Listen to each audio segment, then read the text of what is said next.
Well, the highly anticipated Friday the 13th fan film, Never Hike Alone, Part 2, dropped tonight. I just got done watching it, and oh boy, do I have some thoughts.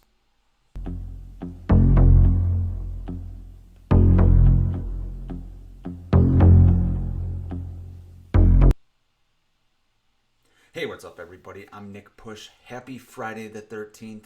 I just got done, like within the last minute of a minute ago, of watching Never Hike Alone 2, and I got a lot of thoughts on this movie, guys. Right off the bat, uh, before I get into this, little history on my experiences with Never Hike Alone and Never Hike in the Snow, I should say. First saw Never Hike Alone. I was a little late to the party. A couple months after it dropped, had no expectations, and I was blown away. This was before fan films, really jumped the gun. We have Vincent DeSante, and his team to thank for this at Womp Stomp Films, the quality of fan films that we've gotten.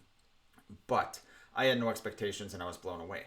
So then Never Hike in the Snow came out. I believe it was during COVID, and had high expectations. Okay. Really enjoyed that film too. My number one complaint was a complaint that I think a lot of people had: too short. And there are reasons for that, obviously, which Vincent has explained numerous times. But now we got 112 or 113 minutes, or sorry, I should say an hour and 12 or an hour and 13 minute film here with Never Hike Alone 2. And we had, Tommy Jarvis in the leading role, Tom Matthews, which was awesome. And I'm not going to lie to you guys. With the high expectations I had for this, they were met and probably exceeded. I enjoyed the hell out of this film, and I'm going to get into my reasons why right now.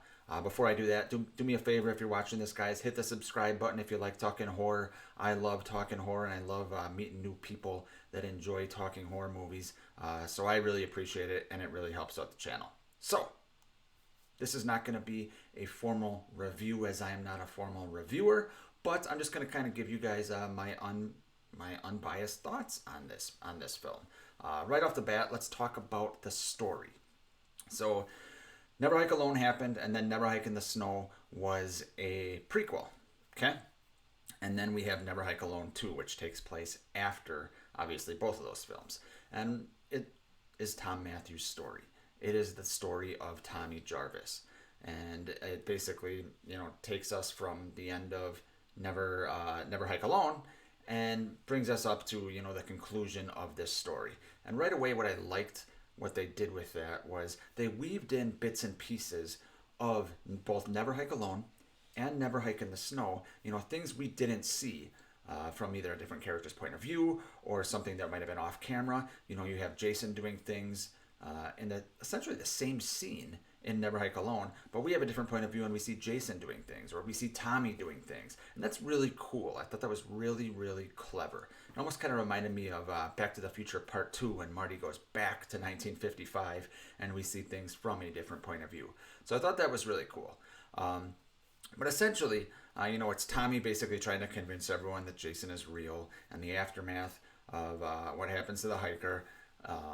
Can't remember his name offhand, but the aftermath of what happens to the hiker, and they're teaming up and trying to take down Jason. You got deputy, or I should say Sheriff Rick Cologne now,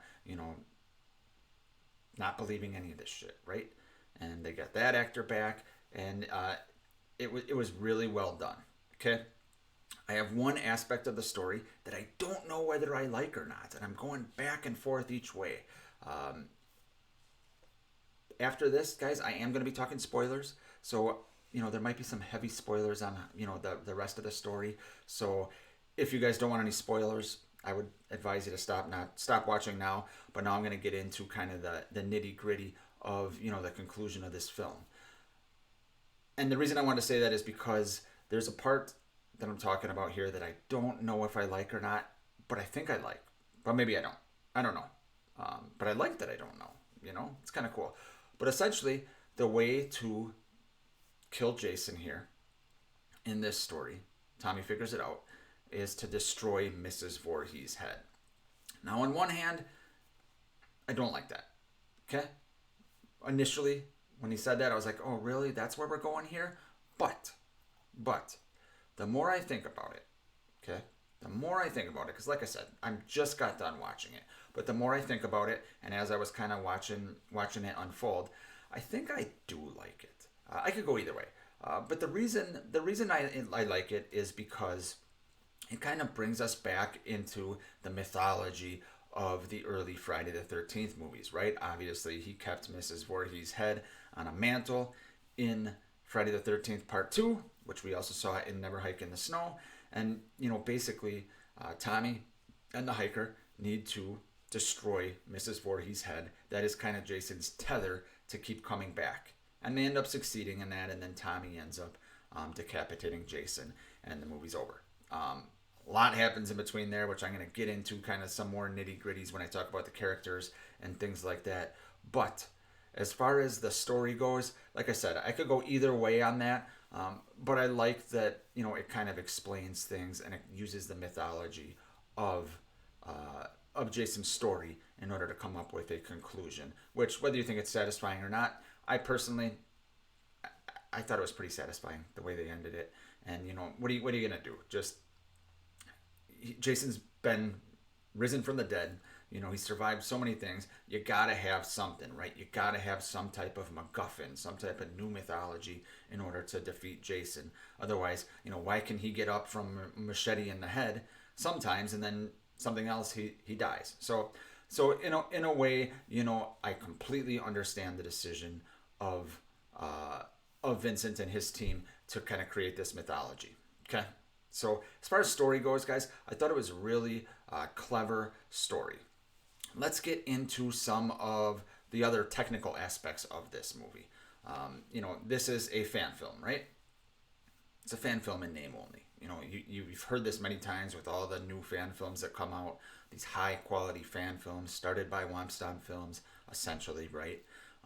But this is a fan film in name only. There's drone shots. It looks like there might be crane shots. All kinds of good shit. And the filmography. Some of the stylistic choices were really clever. Whether it's Tommy, jumping in the water to end his dream and coming out of bed like that. Little things like that were really, really well done. I think Vincent DeSante, I don't know if he's directed anything else besides this Never Hike series that he's done, but I think he's got a really good eye for certain details like that. And you can tell he's a big, big fan of the Friday the 13th franchise. I know Vinny, as my buddies Blake and Ronnie call him. He's been on their channel a few times. All the good names are taken. Make sure you guys go check that out if you want some interesting interviews, interesting thoughts from those guys and Vincent DeSante. But I know he's a big fan of the franchise, especially Part 6, and you can just see it, come out in his filmmaking. There's all kinds of little Easter eggs, all kinds of little things, that as a Friday fan, you're like, oh, that's cool. I like shit like that. All right. I'm all over the place. This is what happens when you just watch a movie and you want to get on YouTube and get your thoughts out. Next, let's talk about Jason in this film. Jason is badass. No surprise there, right? He was badass in Never Hike Alone. He was badass in what we saw of him in Never Hike in the Snow. Well, we got a lot more of him in this movie. And, taking on multiple people at a time, walking around in the daytime. And what I liked a few things about it. And I liked a lot of things about it. But the few things that stand out were his walk. He walks with like a menace, right? It's a menacing walk. It's not a run like Part 3 or 4. But when he's walking, it's like a speed walk with a purpose. And I really enjoyed that, like a lot. I know Vincent DeSante played him for some of this movie, and I think in the credits it said someone else is playing him as well in certain scenes, which makes sense because there's a lot of Jason in this film, and it's probably hard for Vincent to direct and play Jason at the same time all the time. But I thought what they did with Jason was really well done. He looked cool just like the other films, and he had some badass kills, which we're going to talk about shortly. Before we get to the kills, I want to talk about two more things here. Number one, let's talk about Tommy Jarvis and Tom Matthews. Like I said earlier, this is Tommy's story. and there's a lot of things I like about it. First thing that jumped out about this, besides Tom Matthews' great performance, he just slipped right into the role from part 6, which was awesome to see. But the first thing that I liked was little callbacks, and I liked that Tommy admitted that all the murders since he accidentally resurrected him, since he fucked up, right? As he said in this and as he said in part 6, I liked that he admitted that all of this is essentially his fault because he made a mistake. I liked that he said, there's one line where he says, something where he says, like, I killed him, but he didn't die. He was still alive in my head. And that explains why he went to go resurrect Jason by accident, right? By destroy his corpse, but he ended up resurrecting him, right, in part 6. I love that explanation. I love that self-awareness of Tommy, because that's what fans have been saying for a long time. Every death is Tommy's fault, right? Whether it's intentional or not, obviously it's not, but it's Tommy's fault, and I love that they had that line in there. Like I said, Tom Matthews just slips right back into the role. The only thing missing was his, bomber jacket, right? Other than that, 100% believed it's the same character. 100% believed he is haunted by Jason still. He's still obsessed with Jason, just like in part 6, which is understandable. So I really liked what they did with that character. Liked that they gave him a nice conclusion to his arc. Liked that he was caught in the past at the beginning of the movie, and then at the end of the movie, with Jason gone, he can move on and live a life. So I really liked what they did with that. Let's talk about the other characters. So other than Tommy and the hiker, whose name I keep forgetting here, that's okay, you guys know who I'm talking about. Other than those two, there's one other character that plays a big role in this movie, and that is the mother of the boy who died at the beginning of Never Hike in the Snow. Can't remember her name, but she's the doctor at the hospital that Tommy works at, or that Tommy's an EMT at, right? She plays a huge role in this. I love what they did. I love that they took some moments at the beginning of this film and throughout the film to address the grief of what happened to her son, of her not knowing that he's dead or not. Now, she admits that, she knows he's dead, but she can't move on because he's just classified as missing. And there's so many aspects of the grief that she's dealing with, of why she's going to believe Tommy, of certain decisions she makes. They take certain, conversations between her and Tommy to give her good character beats that pay off at the end of this movie and throughout this movie when she needs to believe Tommy. I thought the hiker did a great job. Same guy as the first movie. I love that they picked up, certain little things from before Never Hike Alone, and then right after, the ambulance scene from the end of that movie.